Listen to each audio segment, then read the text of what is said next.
Hi there, my name's Adam Gregory Pergament. I do spoken word poetry with music. The name of my act is Venice Gashouse Trolley, and we're here in Madison, Wisconsin.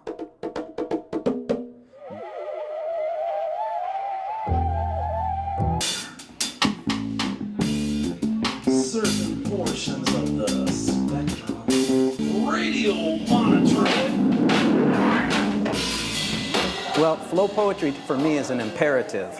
Flow as in flow out, and poetry, which is what I do. I feel poetry's got a place in the world and it needs to flow out strongly. Well, I've always liked listening to music, and I found that working with musicians was a way to increase the accessibility of the poetry. I started doing open mics and it was just solo spoken word, but what I found were musicians were attracted to my words. There's lots of great musicians and they like to work with people who have words, and so slowly we improvised and put some stuff together.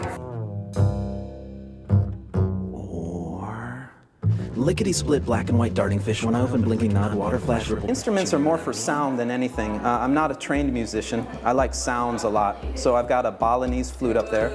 I've got an Indian flute, a bansuri. I've started to work with a kalimba, African thumb piano, and then a variety of shakers, but they're mostly for sound. When we do poems, there's images, there's theatricality that happens, and I like to supplement it with those sounds. Yeah, well, I'm definitely influenced by the beat poetry, but I like to think that we're taking it in a different direction, a little further, a trans-modern kind of direction where we're pushing the boundaries, and also I like free jazz a lot, so that's the two influences, I think. The Eastern cultures have obviously placed a huge value on poetry throughout time, and I find that poetry is a world art, and the more I traveled, the more people I met, they all became part of my poems. And then I also like to reference American things, the Wild West, railroad poems, and things of that nature. The engineer pulled slowly out the station, and that train just upped and shrugged.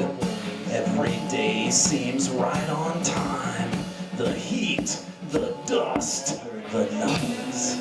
Poetry is a condensed form of speech, and poetry has musicality within it. So when a poet is able to evoke an image in just a few words or a few lines, there's a musical resonance, there's a picture resonance, and I feel that that's really something that interests me a lot. Of this we are sure.